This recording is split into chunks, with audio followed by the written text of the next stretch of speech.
ان اقیم الدین کہ قائم کرو دین کو۔ اس میں بھی کچھ لوگوں نے اس دور میں آ کر باتیں کرنی شروع کی ہیں، میں چاہتا ہوں اس کو بھی اچھی طرح سمجھ لیں۔ قام یقوم کے معنی کھڑا ہونا، اور اقام یقیم کھڑا کرنا۔ بعض حضرات نے ترجمہ کیا اور وہ ترجمہ صحیح ہے کہ قائم رکھو دین کو، میں نے کہا قائم کرو دین کو۔ دونوں ترجمے 100% درست، مراد ایک ہی ہے، اس کو بھی جان لیجئے تاکہ اس معاملے میں کوئی شخص آپ کو مغالطے میں مبتلا نہ کر سکے۔ دیکھیے مثال ہے خیمے کی۔ خیمہ اگر کھڑا ہے تو کھڑا رکھا جاتا ہے۔ آندھی آ رہی ہے، اس کے کھوٹے مضبوط کرو، رسی دیکھو کوئی کمزور تو نہیں۔ یہ بھی ہو سکتا ہے کہ جب جھکڑ آ رہا ہو تو آپ رسیوں کو پکڑ کر کھڑے ہو جائیں، آپ بانسوں کو پکڑ کر کھڑے ہو جائیں کہ خیمہ گرنے نہ پائے۔ یہ کیا ہے؟ خیمے کو قائم رکھنا، اس لیے کہ کھڑا ہے۔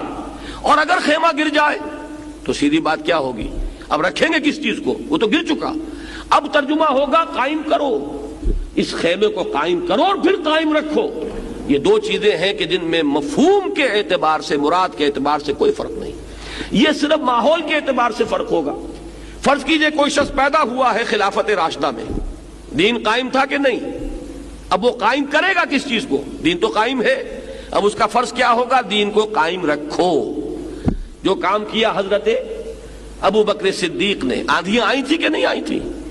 یہ جو مرتد ہوئے، ارتداد کی ایک آندھی آئی، مانعین زکوٰۃ کی آندھی آئی، یہ نئی نبوتوں کے دعوے دار جو ہے ایک جھکڑ بن کر اٹھے۔ یہ سب کس لیے اٹھے تھے؟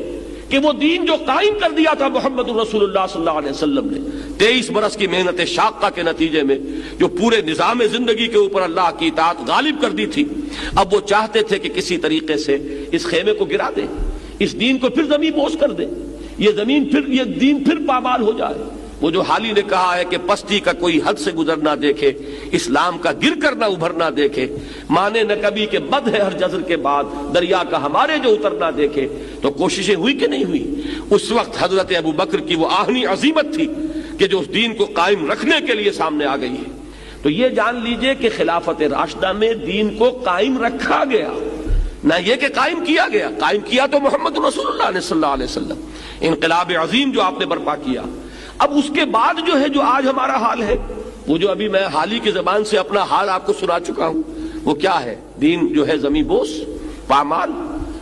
دنیا کے اندر کہیں وہ دین جو ہے اپنے ایک نظام زندگی کے حصے سے کھڑا نہیں ہے، اجزاء ہے۔ کہیں پر یہ ہے کہ نماز روزہ ہی ہے، کہیں یہ کہ چور کا ہاتھ کاٹ ڈالنا بھی ہے، اس سے آگے نہیں۔ پورا نظام حکومت، پورا نظام معیشت، یہ جو ہے وہ دین کے تابع نہیں ہے۔ تو وہ دین ایک کل کی حیثیت سے کہیں بھی نہیں۔ آج ضرورت اس بات کی ہوگی کہ اس دین کو قائم کیا جائے، اور قائم کرنے کے بعد پھر اس کو قائم رکھا جائے۔ تو ان اقیم الدین، دیکھیے جب نماز کھڑی ہو جاتی ہے آپ کیا کہتے ہیں؟ قد قامت الصلاۃ، نماز کھڑی ہو گئی، اور اقیم الصلاۃ، نماز کو قائم کرو۔ یہی بات یہاں ہے، ان اقیم الدین، وہ دین جو تمہیں دیا گیا، وہی دین جو عیسیٰ کا، موسیٰ کا، ابراہیم کا، نوح کا، وہی دین محمد کا ہے صلی اللہ علیہ وسلم۔ اب اس دین کو قائم کرنا اے مسلمانوں تمہاری ذمہ داری ہے۔